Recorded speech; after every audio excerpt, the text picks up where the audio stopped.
Welcome to Spiritual Tea with Teja Priyadarshini, and today we have our guest Pushtiie with us, and we're going to be talking about tarot. Pushtiie here has had more than 25 years of experience in reading tarot cards. She's also a life coach and a spiritual life coach. She also does breathwork and a whole lot of other spiritual alternative healing modalities. So welcome to the show, the Spiritual Tea with Teja Priyadarshini, and of course with Pushtiie here today.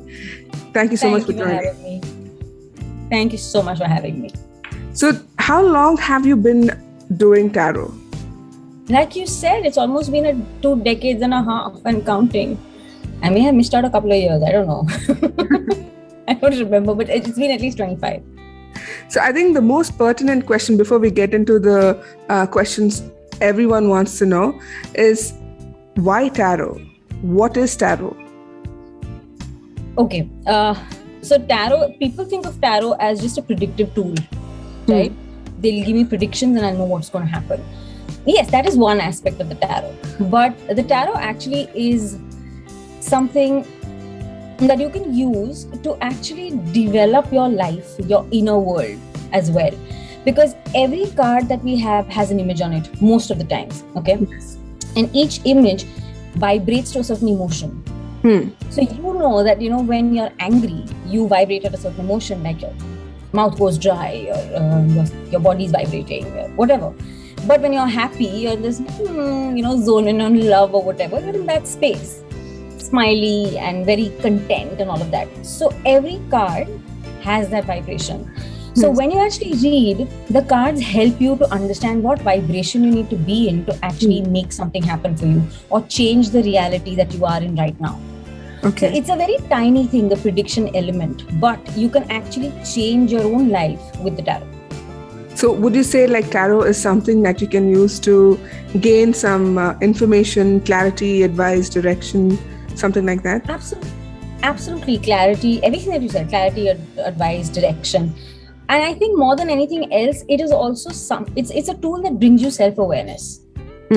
Sometimes you're feeling a certain way and then you don't know what it is. And you're like, I don't know what is happening. I'm just not feeling right. Or I'm just so happy. I don't know why. I don't know what's happening. The question mark emotions that we feel most of the time. Yes. Tarot is a brilliant tool at actually helping you understand what you're feeling.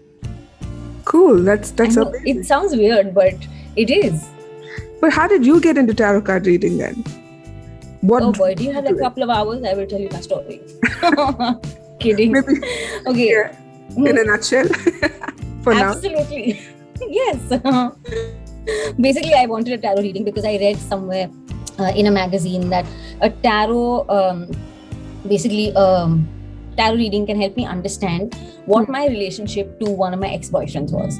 Because it said that a Cancerian and a Taurian, put together have past life, and tarot can tell you what past life it is and what experience and all of that. Okay. So I was like, okay, good, tarot. And I had a friend, and then she said, I don't have time today, but I can ask my teacher to help you. And I said, okay, I should go to your teacher. And I called up the teacher and said, ma'am, I can't come today because I am shooting. And she said, nothing doing, just come. Even if it's at 10:30, come. And me and my driver, poor thing, half asleep, driving in my car, get there. And she just kind of, lays out the cards. And I'm just looking at them like, I know this. It was totally like that. And she's like, excuse me. I said, yeah, this is this. And she's like, have you come to learn or have you come to revise? I said, I came for a reading. I didn't come for either learn or revise, either of them. But she said, no, it looks like, I'm supposed to teach you because it just looks like you're supposed to learn more formally this lifetime. So she insisted that I have this at least for the past couple of lifetimes, So I'm thinking, okay, maybe. So that's how I actually consciously started learning tarot. And in a way, it was like just a reminder, a sort of revision from whatever I knew earlier. So you were a tarot card reader for the last 2 lifetimes, and then you just remembered. 2 or 20, I don't know. But yeah, I was a reader for many past lifetimes, I guess. That's awesome. But that's what happens if I pick up any deck.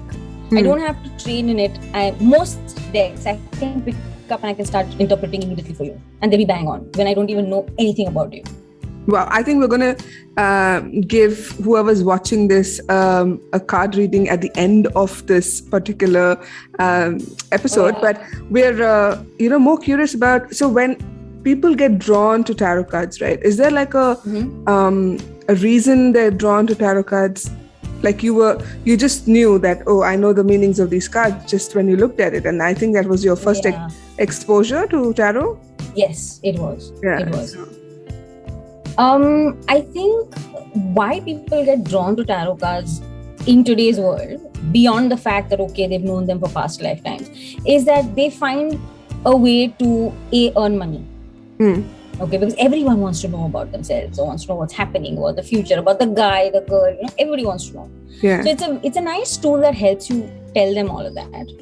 So it's nice. It's a very quick, in today's world, quick and easy way to earn money, first of all. Secondly, it's also a tool that kind of helps you, and people have understood that. Yeah.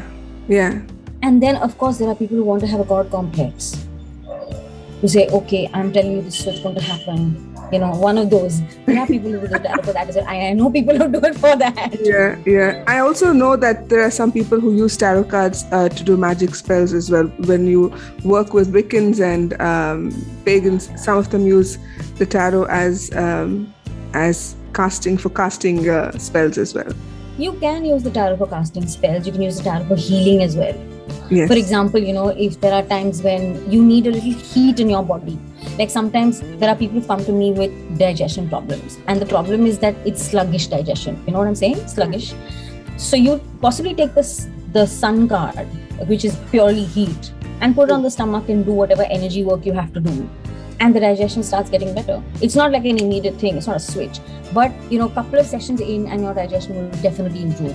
So I work with the tarot for that, and I use energy healing as well, because I'm also a Reiki Master. Right? That's amazing. So, yeah, all that put together kind of really makes a difference, because you're shifting your energy. The tarot is a very strong tool to do that. But this is something that people need to come to after a while of understanding and experiencing it, because if you don't understand energy movement, just about placing cards on the body may not help. Yes. Or they'll help very minuscule amounts of energy. It won't really be as impactful, basically.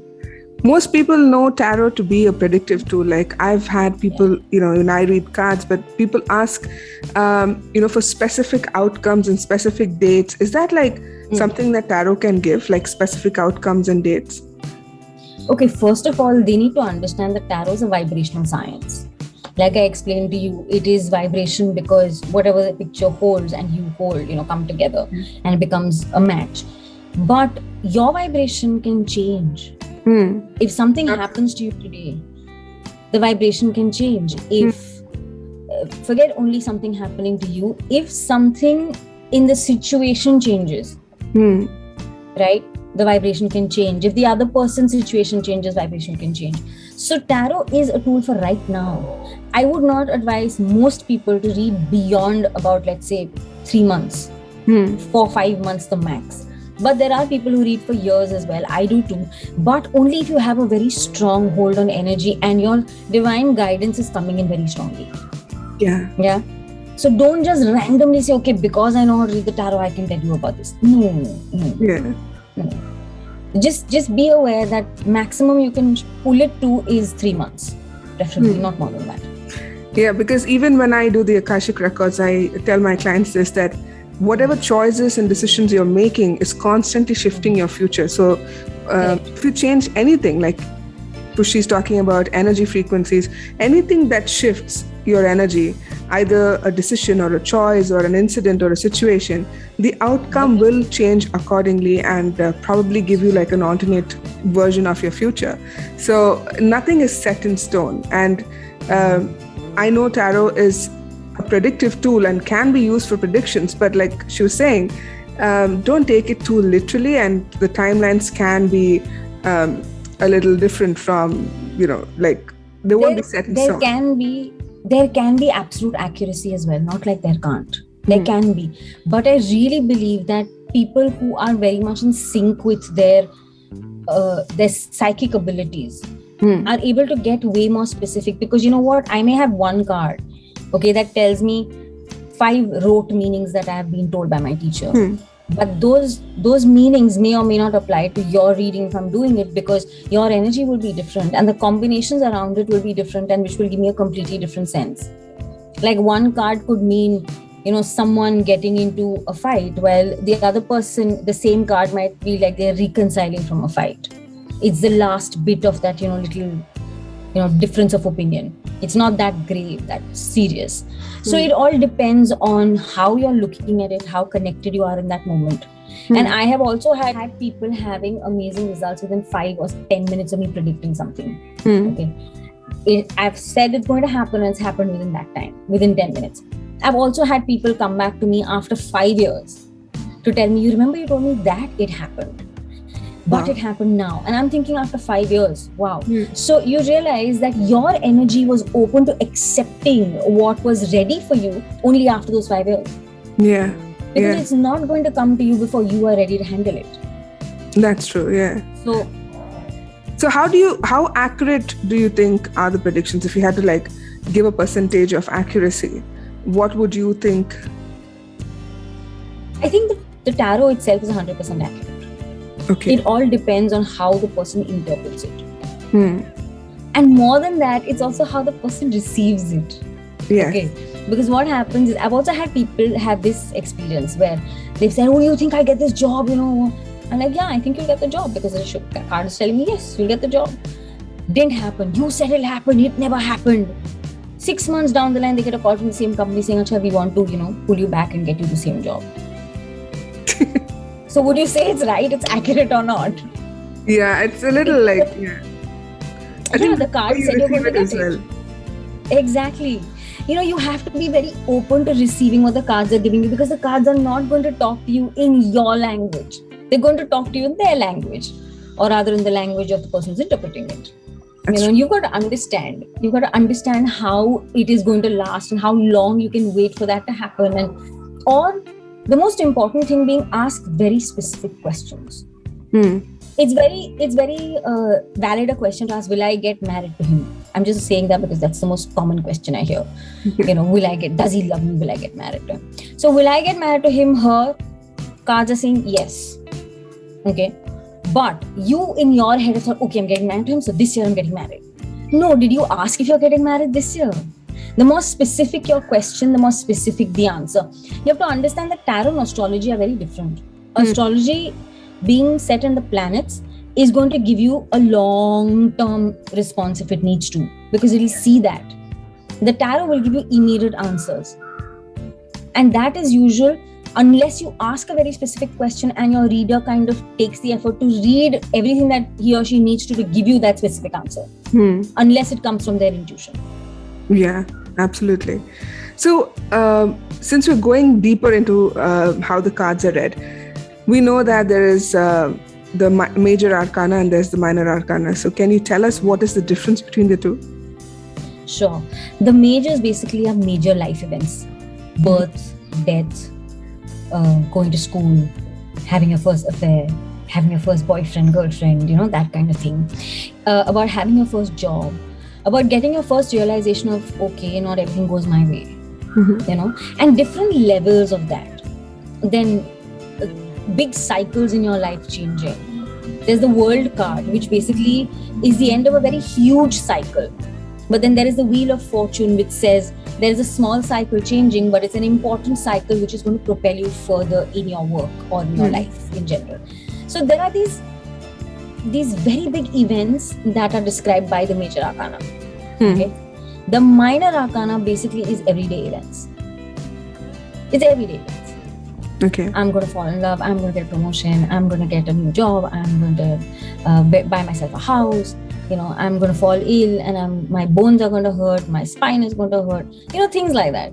Everyday stuff. But doing a huge surgery, getting into a huge lawsuit, that will be a major arcana. Okay. So those need to be taken more important. All right. Then, sorry, you were saying. So when you do read the cards, and most of us, when we read cards, we get a mixture of both the major and the minor arcana. So when a minor arcana shows up only, then what does that indicate? That it's not as big as an issue? pretty much not as big as an issue, or that you can deal with it pretty well, even without it becoming heavy for you or difficult for you. Or there is a way out to deal with it. A major arcana would say it's a huge life change, like the death card. Okay. The death card is not just death, like, a physical death, but it is a transformation, a complete transformation. Yes. When sometimes you go to a trip or you go to a certain seminar and your life changes because your life view changes, your perspective changes. But it becomes very difficult for you to let go of your old perspective because you're so used to it, you're so comfortable with it. And you're thinking, no, I'm not going to let go of this. So that major arcana, the death card, is telling you time to change stuff. Let go of the old, let the new come in. But it's not going to be easy.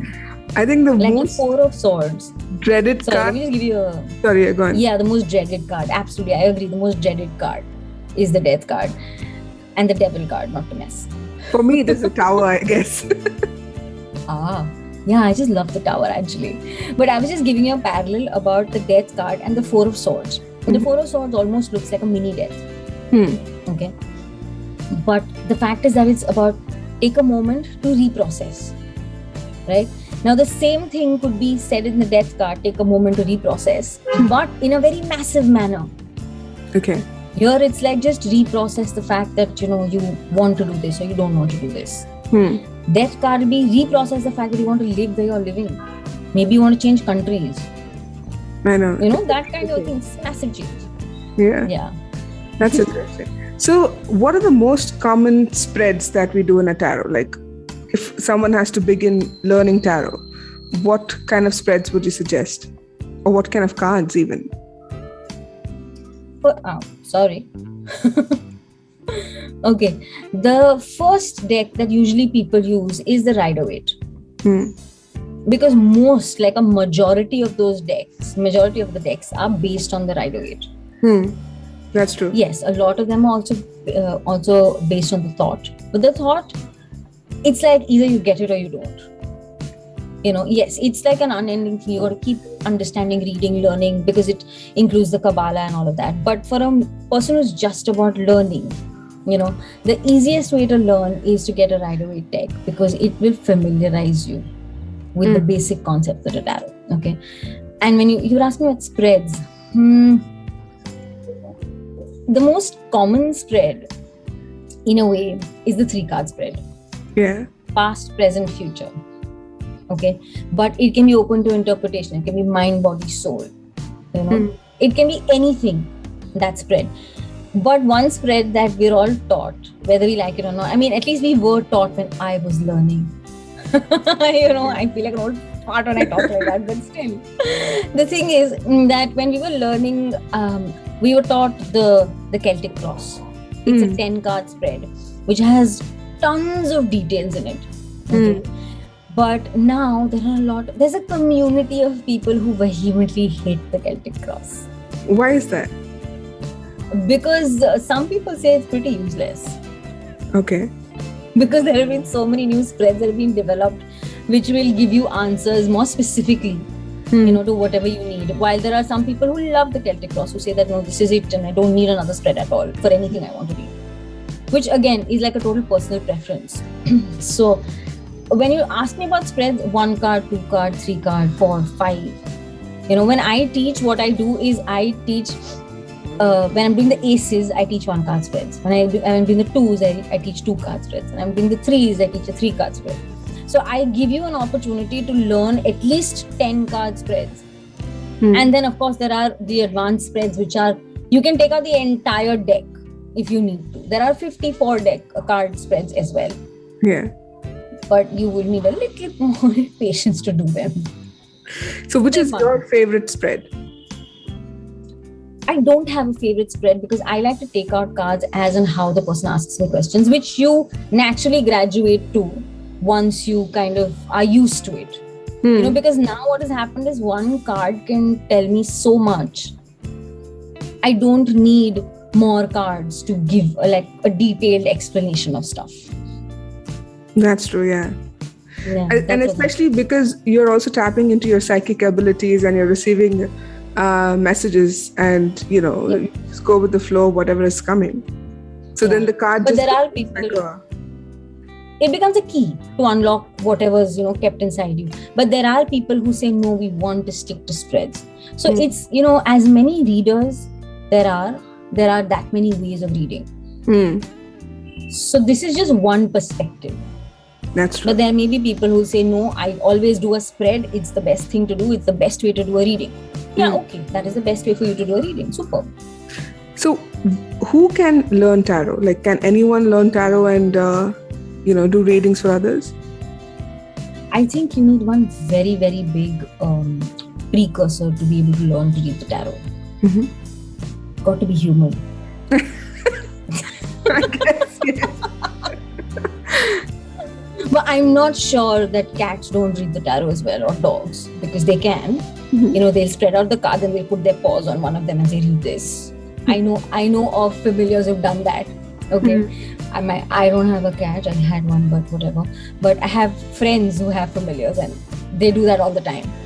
But basically if you have a mind that understands, you can do this. But if you are trying to prove that it just does not work, even then you can learn and you will be very surprised. It is beautiful to actually see skeptics go, oh, really? No. Okay, come on, one more. I read that. It's amazing. Yeah. It's amazing when people do that. Yeah. Because they get completely blown away. And sometimes, the cards have a life of their own. You must know this. And they have a massive sense of humor. It's hilarious. And you're thinking, listen, I want a straight answer. Can you please just give me a straight answer? And if you are unnecessarily complicating your own emotions, the deck that you're very, very used to will completely, calm you down. It will give you the most weird answers. And you're like, what are you talking about? You're making no sense. Absolutely. And and fuck it, I'm not asking you. Then one card will pop out and it'll be the answer you want. Because you have actually gotten out of that zone and you're ready to receive whatever's given to you. So you have to understand the cards have a sense of humor, man. Yeah, and they have their own energy as well. Like you mentioned at the very beginning that, every card has a frequency, but every deck also has its own personality. And once you kind of adapt to it, then you understand it and then you're able to read it even better. Right? Yeah, because I have the Egyptian tarot here. Okay, that's one deck, which has a very strong ancestral energy to it for me. This is what I realized, and every deck will respond to you differently. For me, this has a very strong ancestral energy. Now, but a very everyday energy for me is the everyday, the Witch's Tarot. Okay, this is my everyday deck. Like if you see, it's open. I'm always working with it. Always working with it. It's my favorite deck for right now. I have many decks. If you can see. I know, your cupboard is full of it. This shelf and this shelf, they're all full of tarot cards and I love them. They're like my treasures. So every deck will give you a different energy. So you have to be very aware of what kind of deck you want to pick out. It can't be, oh, she has it or he has it, I like it, so I'll get it. You may like it, but it may or may not respond to you the way you want it to respond to you because you're doing a reading for someone else. Absolutely. So it's always advised to spend a little time with your deck before you start reading. It reminds me of that the Wild Unknown Tarot deck that I got. Cards here as well. So this one, this is a little tricky one because I didn't know the backstory of the creator of this deck. And when I got it, I didn't cleanse my cards and I just, started to read. And I felt like I was being Alice and going down this Alice in Wonderland kind of a feeling. And I was wondering, why is this happening? And I had to, call Pushtiie and she said, did you cleanse your cards? And I said, no, I didn't know cards needed to be cleansed. That's an important point. If you do get a new set of cards, whatever they are, please cleanse the cards. And Pushtiie, can you tell them how it's done? Sure. So there are like a million ways to cleanse cards, but I'll give you a quick elemental way of cleaning your cards. Okay.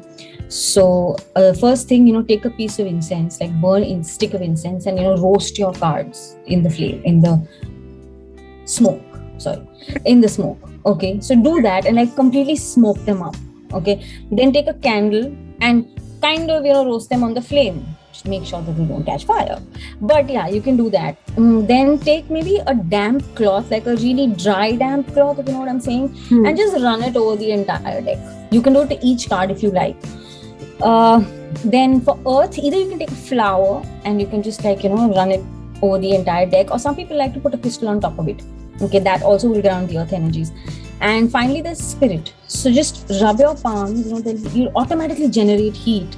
And once you do that, just hold your deck like that between your palms. Okay. And the most important thing for you to say while you're doing every element is, now I cleanse you with the element of air. Now I cleanse you with the element of fire, water, earth, spirit. And at the end, just remember to say, you are now cleansed. Okay.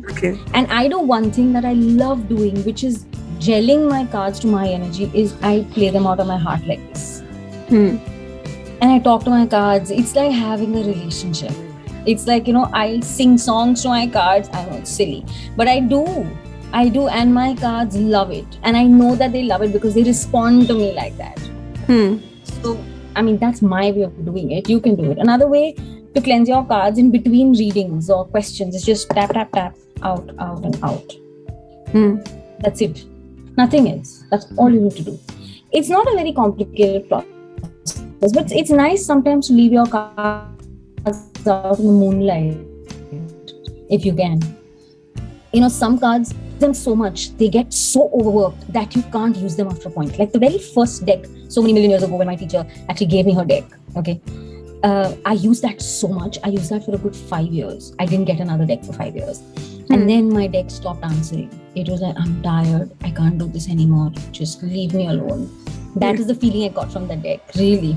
And I said, okay, but I love you. I'm not letting go of you. So I just put it in a corner.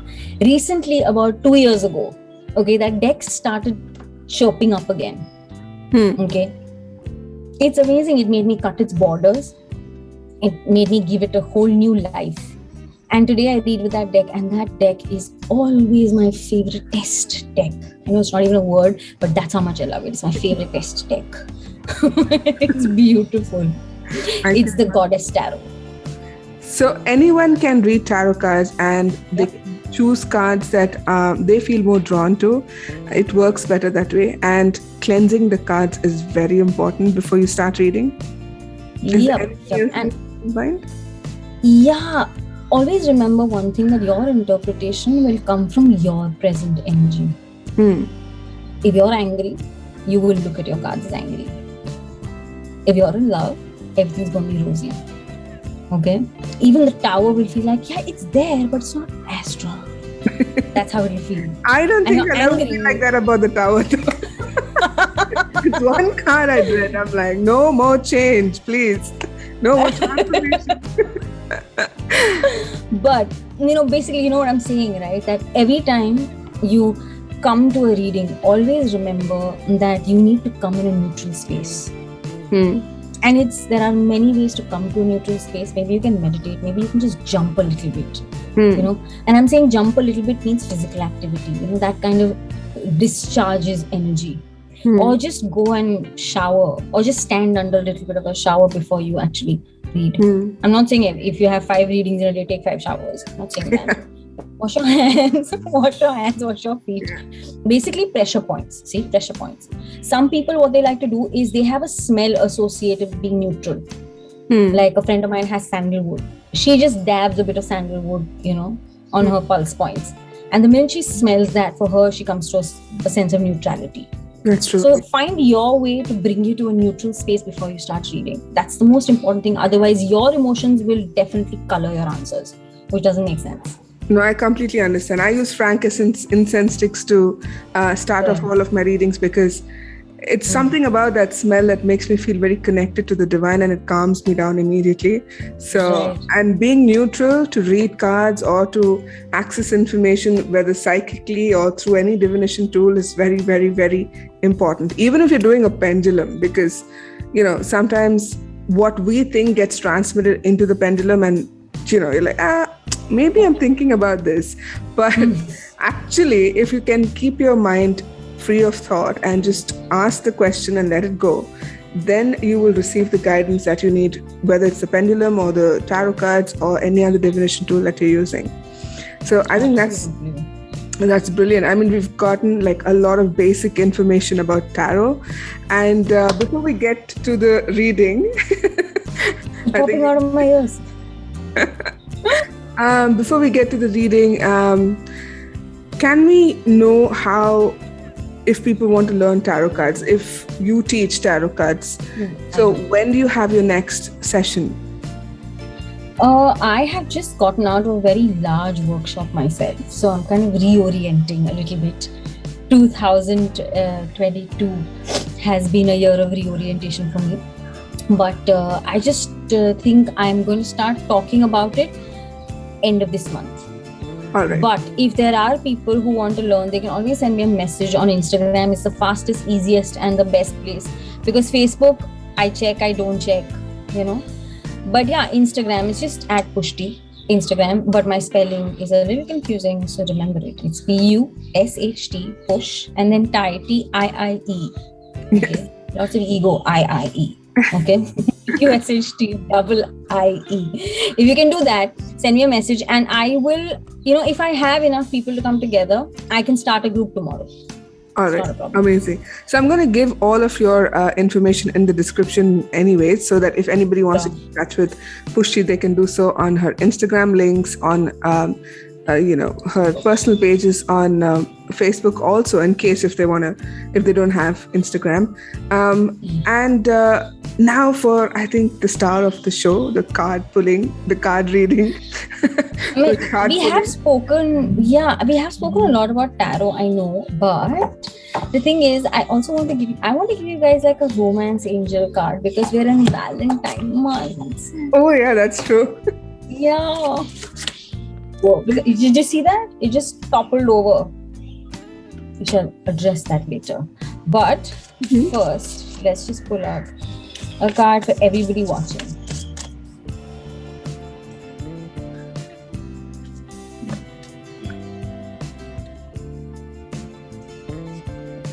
Ooh, okay. I love that there are two cards. So one card has gotten very excited and popped up by itself. And then there's another card which I pulled out, right? The card that popped out by itself says healing family issues. Very important nowadays, yeah. Yes, it says your love life benefits as you forgive your parents.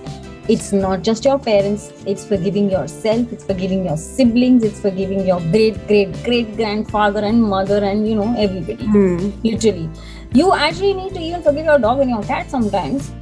When they break your favorite things, you're like, you get into that space and you're really angry about it. But believe me, everybody around you in your immediate surrounding, you need to forgive them for that wall that you've created because of not forgiving to drop, for you to actually have a relationship which is working now. Okay, otherwise you'll carry forward that anger and so-called hatred, placebo hatred, into your other relationship. And then, not to mess, it says, it says express your love. Wow, this is, I think, very apt. Forgiving the family and then expressing your love to them, for them. Not just to them and for them, but to everybody. That and to yourself, I guess, especially. Yeah, absolutely. I was saying, that girl or that guy you dying to express your love for. But that, oh my God, maybe he or she's out of my league, or what if she says no? Do you love yourself enough to say, so what if she or he says no? I love me, it's okay. I'm just going to go and say, hi, I really like you. You want to have a relationship with me? I know.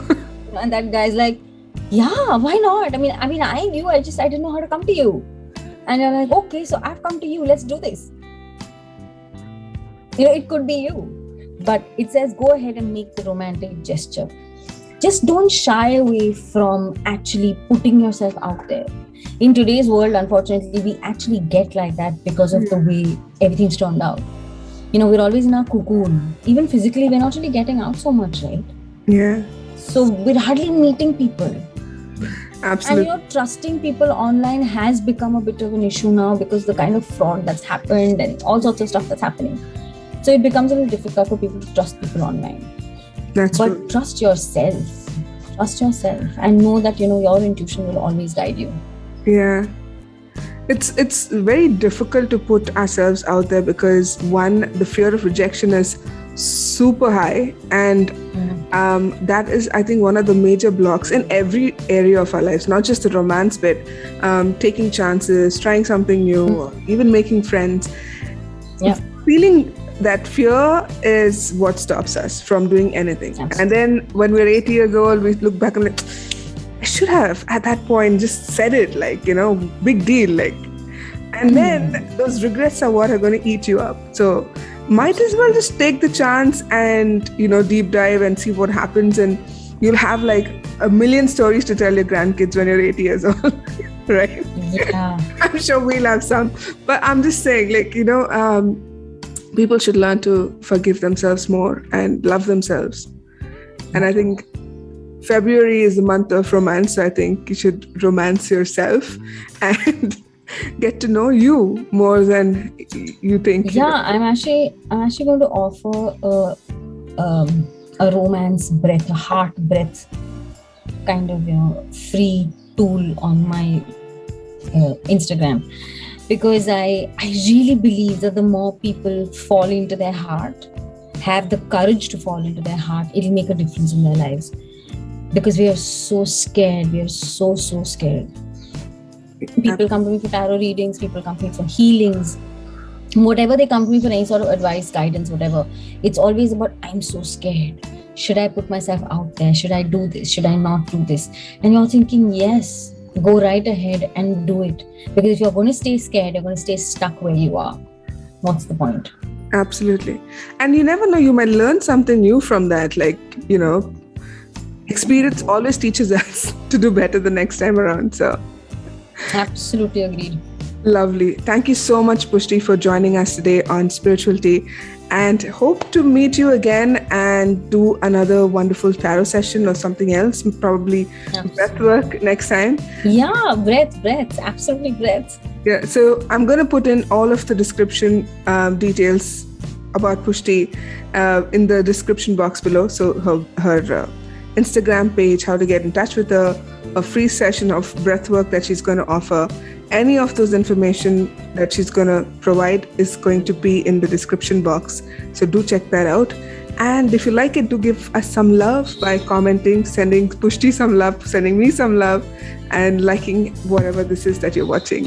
So I'll see you again next time in another episode of Spiritual Tea.